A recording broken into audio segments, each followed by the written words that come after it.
Muy buenas, hoy vamos a explicar cómo funciona el falso 9 profundamente. Podemos decir que esto es un curso para aprender por qué Guardiola utilizó el falso 9.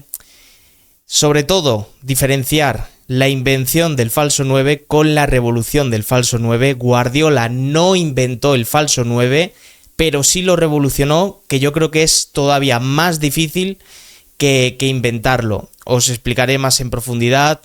Hablaremos sobre todo por qué Guardiola utilizó ese falso 9 en el famoso 2-6 contra el Real Madrid en la temporada 2008-2009, donde ganan el sextete. ¿Por qué esto cambió la carrera de Leo Messi? Y sobre todo, el componente defensivo que tenía jugar con falso 9 en ese Barcelona de Guardiola, ¿no? Vamos a analizarlo todo.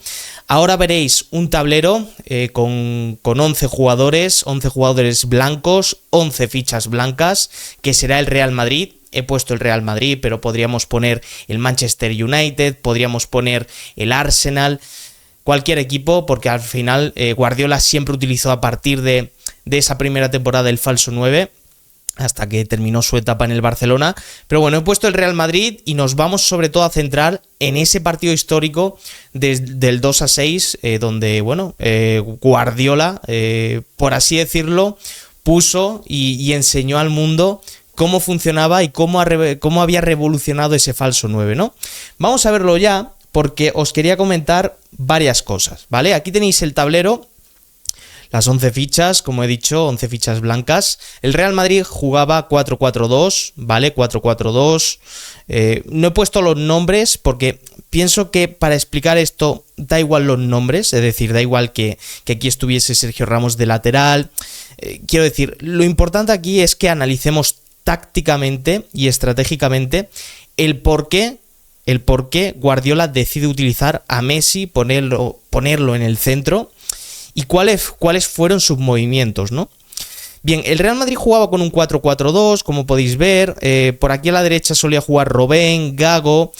Por aquí a la izquierda, si no jugaba Drente, pues solía jugar Marcelo. Creo que de hecho en el 2-6 jugó Marcelo. Y luego, bueno, pues aquí estaba Higuaín, jugaba Raúl a veces. Bueno, Raúl estaba en épocas ya un poco bajas. Ya estaba un poco mayor, pero bueno, seguía jugando, ¿no? Pero bueno, jugaba 4-4-2, ¿no? Mientras tanto, el Barça jugaba 4-3-3, ¿no? Aquí sí que voy a poner los nombres porque me interesa sobre todo para hablar de Messi. Vamos a quitar a Boyan. De primeras, el Barcelona jugaba con 4-4-3-3 clásico. Henry por izquierda, Eto'o en el centro, Messi por derecha, ¿vale? Iniesta jugaba en el interior izquierdo, Xavi en el interior derecho. Y Busquets, aunque también podemos hablar del bueno de Yaya Touré, ¿vale? También podemos hablar del bueno de Yaya Touré. De hecho, voy a poner a Yaya Touré porque realmente en ese partido jugó Yaya Touré. Pero bueno, jugaba de pivote Yaya Touré. Por izquierda jugaba Piqué, por derecha jugaba Puyol. También os explicaré un poco por qué Piqué empezó jugando por izquierda y luego por derecha. Y aquí creo que jugó a Vidal, si no recuerdo mal, ¿vale? Entonces, el Barcelona de primeras siempre jugaba 4-3-3. De hecho, en los primeros minutos del partido, el Barcelona jugó así. Jugó Eto'o, fijando a los dos centrales, que para eso realmente la función de un delantero centro es esta, fijar a los dos centrales, ¿vale? Henry bien abierto a la banda y Messi bien abierto a la banda. Primera cosa que tenemos que aprender de aquí, ¿vale? Más allá, ahora iremos con todo el entramado defensivo, con todo esto, a ver si lo puedo señalar. Ahora iremos con esto, ¿vale? Esto ahora mismo no es importante.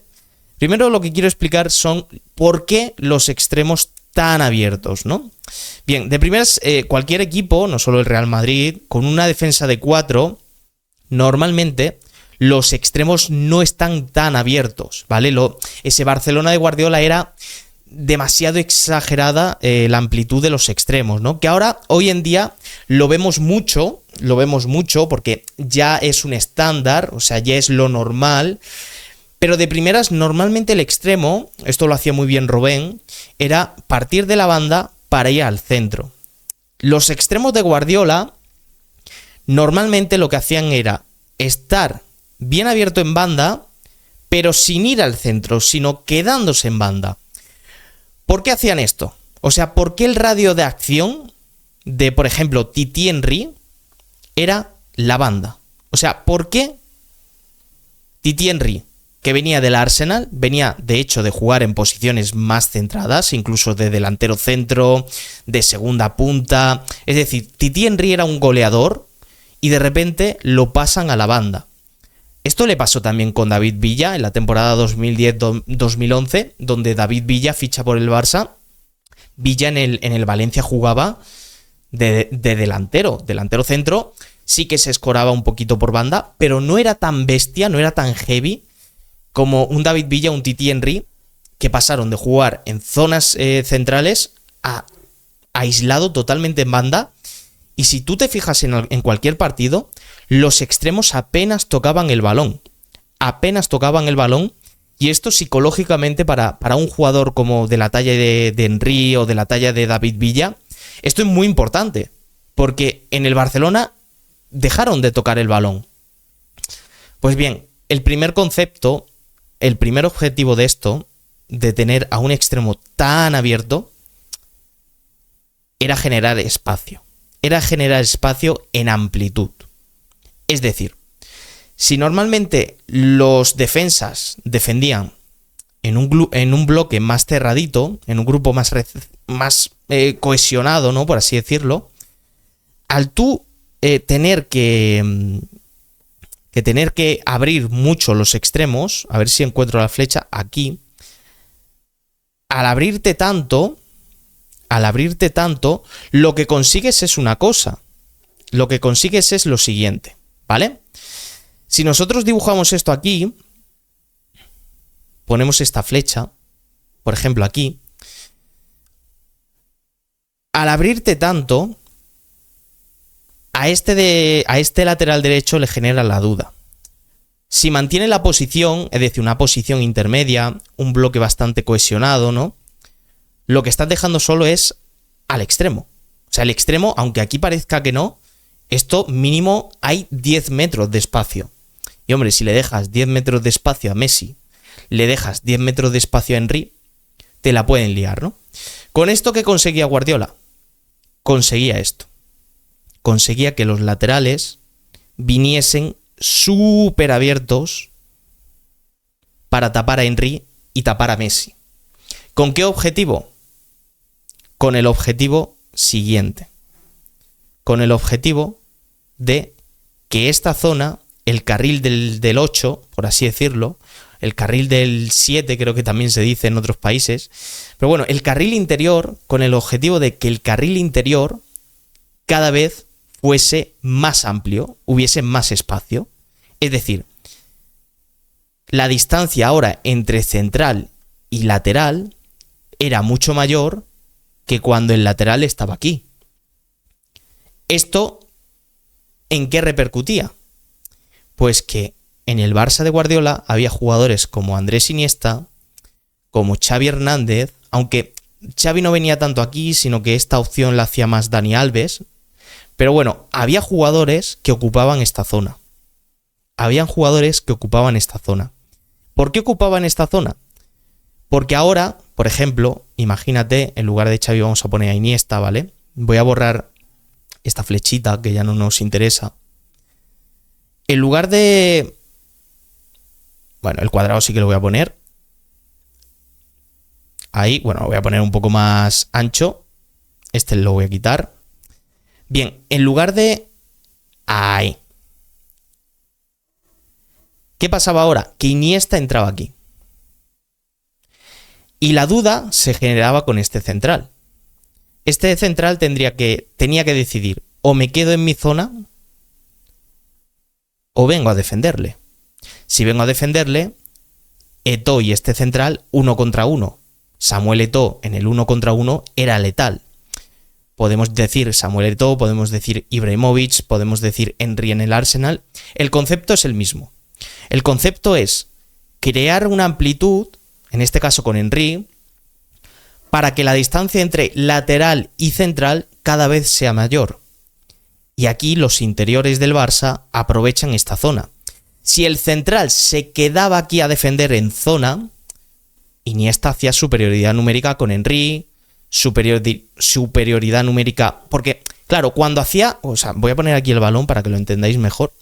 Cuando, por ejemplo, aquí Henry tenía el balón, Eto'o no se quedaba aquí. Eto'o venía aquí con la intención de que este central no saltase a Iniesta, ¿vale? Entonces, ¿qué pasaba? Que aquí Henry e Iniesta tenían superioridad numérica sobre el lateral.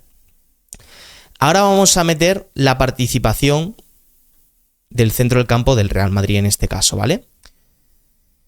Si el Real Madrid o el rival defiende con 4-4-2, podríamos decir que en un bloque defensivo, ¿no? En un bloque bajo, el Real Madrid defendería así, ¿no? ¿Qué pasaba? Pues lo que pasaba era lo siguiente. Este interior tenía que ocuparse o del lateral o de Iniesta. Si se ocupaba de Iniesta, obviamente el lateral, en este caso a Vidal, subía, Henry se metía más por medio y aquí estaba la superioridad numérica.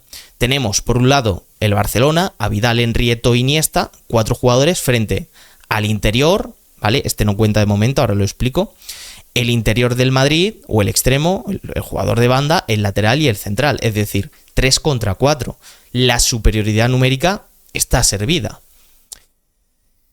Si en lugar de esto el interior o el extremo se quedaba con Vidal y venía aquí a cubrir a Vidal, más de lo mismo. Iniesta en este espacio era vital, ¿no? Por eso veíamos tanto Iniesta, muchas veces Iniesta lo veíamos como casi segundo delantero viniendo aquí, ¿no? Viniendo a esta zona. Y era por eso, era para generar dudas. Sí, este central sale a Iniesta, el espacio lo tiene Eto'o. Si en lugar de esto Iniesta es cubierto por el interior, el espacio lo tiene a Vidal. Si en lugar de esto Iniesta, que ahora es donde viene el falso 9, Iniesta es cubierto por uno de los mediocentros, el espacio está aquí. ¿Y quién tiene que ocupar el espacio? El delantero centro. ¿Qué pasa?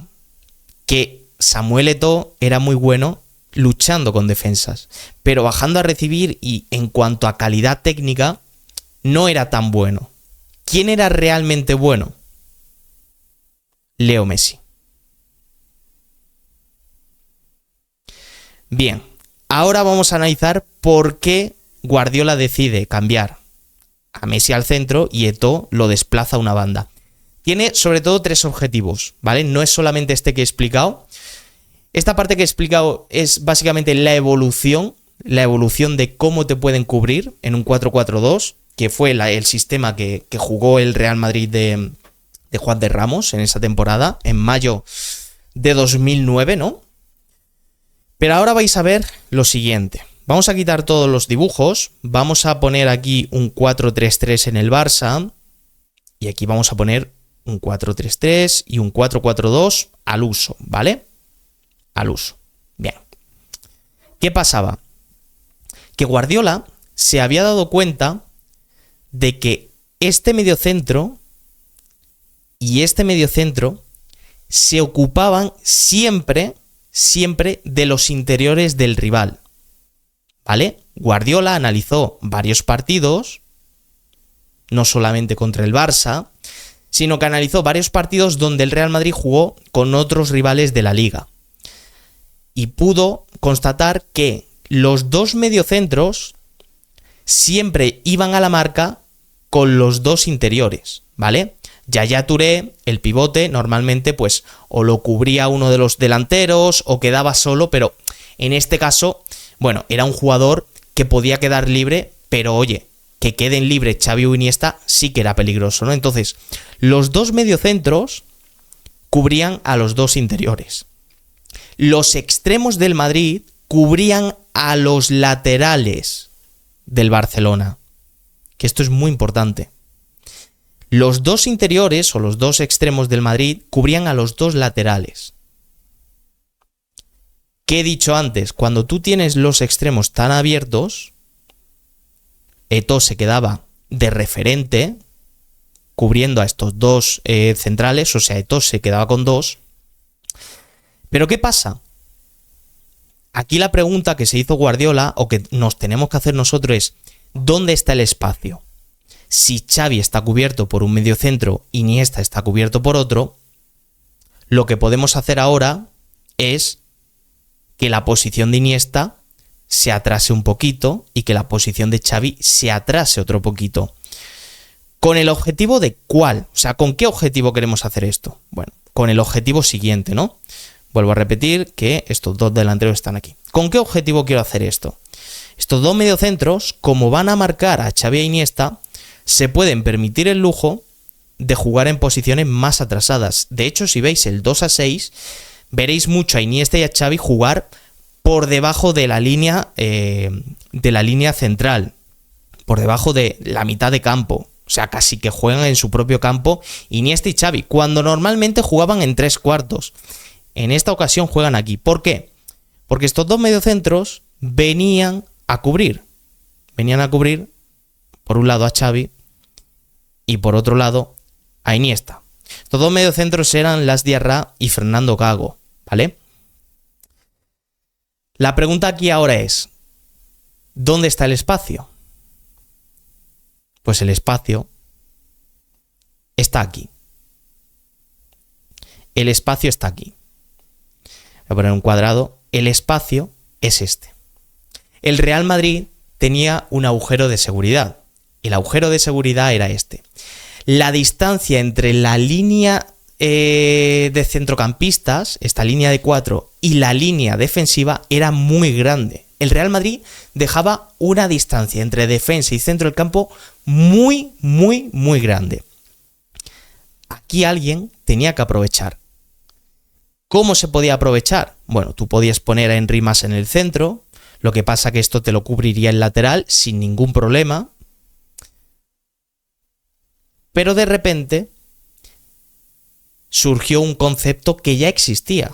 Existía en el 1930 con Di Stéfano, volvió el falso 9 con Johan Cruyff en los 70 en el Ajax, en la Naranja Mecánica, volvió con Totti en los años 2000 en la Roma, en Italia un poco menos, y volvió a aparecer con Messi. El concepto de falso 9 en la era 2010, en este partido en concreto, fue el de ocupar este espacio que dejaba el Real Madrid. Y perfectamente lo pudo ocupar Samuel Eto'o. ¿Qué pasa?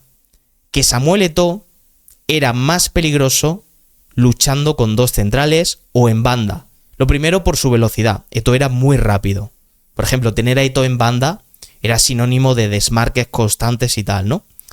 Entonces, de repente, podrías decir, bueno, Eto'o por izquierda, Henry en el centro. Henry más de lo mismo. Henry sí que es verdad que estaba mejor dotado técnicamente, pero Henry no tenía ese movimiento de espaldas. Es decir, cuando Henry recibiese un balón, ¿vale? Que de hecho Henry jugó de delantero centro en el Barça en algunos partidos. Esto lo podríamos analizar más en detalle. Pero bueno, cuando Henry recibiese el balón, el tener que girarse y encarar le costaba más. Sobre todo por su envergadura, sobre todo porque ya no era el Henry del Arsenal, era un Henry más lento. Henry siempre fue muy veloz, pero este Henry, con 30-31 años, ya no era tan veloz como era antes, y sobre todo por su envergadura, por su físico, esta vuelta le costaba más. ¿Quién era el jugador idóneo para ocupar esta posición de falso delantero centro? Leo Messi. Cuando Messi ocupa esta zona, lo hace por tres objetivos. Para mí, el más importante, el objetivo defensivo. Esto lo dijo el Cholo Simeone, de que Guardiola, antes de poner a Messi de falso 9, pensó en cómo iba a defenderse. Porque muchas veces decimos, no, es que Guardiola era muy ofensivo. Guardiola era muy defensivo. Lo que pasa es que se defendía con el balón. Me explico. Messi de falso 9, lo primero, su gran debilidad sería, si Messi se queda luchando con los defensas centrales, hubiese perdido la mayor parte de las batallas. Por envergadura, por físico, por todo, ¿no? De hecho, aquí estaba Metzelder, 1,90, Fabio Cannavaro, Balón de Oro. Es decir, Messi luchando con estos dos era complicado, ¿no? En el cuerpo a cuerpo. Sin embargo, Messi, voy a quitar ya, voy a meter esta flecha. Leo Messi era muy bueno en una cosa. Venir a recibir aquí suponía tres cosas. Lo primero, que venir a recibir aquí, estos dos centrales le generaron una gran duda. Si uno de ellos salía a marcarle, ojo, que lo hicieron, de ahí vino el gol de Henry. Si uno de ellos venía a marcarle, aquí se generaba un gran espacio. Porque este central ya no podía cubrir este espacio, porque estaba aquí. O sea, parece que esto está cerca, pero desde la línea, desde el círculo central hasta el área, mínimo hay 30 metros, ¿vale? Si el central, en este caso Fabio Cannavaro, le viene hasta aquí, todo esto se queda libre para que lo aproveche Henry. Todo esto se queda libre para que Titi Henry coja y haga esto. Y haga este movimiento diagonal, que fue el que hizo, que metió uno de los goles Henry, que luego sale Casillas y se la clava por aquí. Pero este fue uno de los movimientos. En un momento determinado del partido, el central del Madrid sale a presionar a Messi, sale a marcar a Messi, porque, recordemos, y ahora lo explicaremos, el Madrid no tuvo la pelota y no la tuvo por una cosa que voy a explicar ahora adelante. Y en un momento determinado, Fabio Cannavaro estaba ya muy cabreado y decide salir a marcar a Messi, ¿no? Y cuando salía uno de los centrales a marcar a Messi, Henry, en este caso, o también podía haber sido Eto'o si hubiese sido por esta parte, Henry ocupa este espacio. Y aquí, el ocupar este espacio de 30 metros, pues el lateral tiene que estar muy atento y cubrir este espacio, esta diagonal, para un jugador es muy complicado, ¿no? Es muy complicado. Vamos a quitar un poco los dibujos, porque me quiero quedar con esto, ¿no? Además de eso, que Messi bajase hasta el centro del campo, ocurría una cosa. Y ocurría lo siguiente. Ocurría que el Barça nunca iba a perder el balón. Y esto no era por lo buenos que eran Xavi, Iniesta, Yaya Touré, que lo eran. Pero era por un tema de superioridad numérica. Xavi estaba cubierto por uno de los mediocentros del Madrid, Iniesta por otro. A Vidal con el extremo, Alves con el otro extremo. Yaya Touré sí que es verdad que, bueno, no estaba del todo libre porque normalmente hacía este movimiento el delantero, ¿no? Pero quien quedaba libre absolutamente era Messi. Cuando Messi venía aquí e Iniesta tenía el balón, este tío estaba 2 contra 1. Si Messi recibía el balón, Iniesta se iba. Si este tío se quedaba con Iniesta, Messi recibía el balón y fíjate lo que ocurría. Fijaos lo que ocurría. Messi se iba directo a la portería y aquí sí que Messi era peligroso. Estamos hablando de un Messi de 21, 22 años, muy rápido, muy veloz, frente a, sobre todo, centrales que estaban acostumbrados a trabajar físicamente y a luchar físicamente contra un delantero centro. Más allá de que ya los centrales de por sí estaban muy confusos, de no tener ninguna marca, de no tener ninguna referencia, te venía un Leo Messi que en el regate, en la velocidad y en la conducción del balón eran el mejor del mundo. Esta era la segunda opción, este era el segundo objetivo. Venir aquí Messi, lo que ocurría era superioridad numérica, porque eran 3 contra 2, y lo que ocurría es que cuando Messi tenía el balón, se iba directo aquí. Y cuando se iba directo aquí, si uno de los dos centrales le salía, ocurría esto. Ocurría que uno de los extremos, Eto'o, que era letal y era muy veloz para ocupar este espacio, o Henry también, que tenía una enorme eficacia, te ocupaban este espacio. Para eso servía el falso 9. El falso 9 servía, sobre todo, para ganar un jugador más en el centro del campo, tener más seguridad en el control del balón, porque siempre vas a tener uno más, y si tú tienes uno más, el rival obviamente va a llegar tarde a la presión, se va a terminar cansando, Y el segundo objetivo es el que he explicado. Generas dudas al central, que si deciden quedarse, Messi, nada más y nada menos que Messi, te va a atacar, y ahí es muy peligroso, pero es que si decides ir a por él, los extremos ocupan la posición. Pero había un tercer objetivo de por qué Messi ocupaba esta zona central, ¿no? Y por qué no la ocuparon otros. Cuando el Barça defendía, cuando el Barça tenía que defender, ocurría una cosa, y es que Messi le costaba más defender. O sea, el Barça cuando jugaba en un bloque bajo, en un bloque replegado, ¿vale? Recordemos que el Barcelona, cuando perdía el balón, automáticamente iba muy a la presión, presionaban muchísimo, eso lo podemos explicar en otro vídeo, pero ahora mismo el objetivo es explicar un poco el falso 9, ¿no? Cuando el Barça tenía que replegar, el Barça defendía así, defendía en un 4-1-4-1, ¿no? Entonces, imagínate que aquí está, bueno, pues está atacando el Madrid y todo esto. Entonces, Messi le costaba mucho replegar. Le costaba bajar desde aquí hasta aquí. Era una realidad, ¿no? Y sobre todo, el mejor jugador de tu equipo no podías tampoco permitirle ese gran trabajo físico de subir, bajar, luego bajar, replégate, tal. Había que hacer algo, ¿no? Y Guardiola se da cuenta de que Eto'o, además de ser más rápido, tiene mucha más resistencia que Messi y decide ponerlo de extremo derecho por esto. Porque en el repliegue, además de que va a trabajar más que Messi defensivamente, cuando el Barça tenga el balón, tanto Henry como Eto'o, que son muy veloces, van a ir al contraataque muy rápido, ¿no? Entonces, defensivamente era mejor poner a Eto'o en banda derecha que tener que meter a Messi, ¿no? Pues muchas veces Messi se quedaba por aquí y entre Xavi y Dani Alves tenían que cubrir esta zona, cuando realmente, si tenías aquí a un jugador, defensivamente el Barça era inexpugnable, o sea, era imposible de penetrar por aquí, ¿no? Entonces decidieron poner así mejor, ¿no?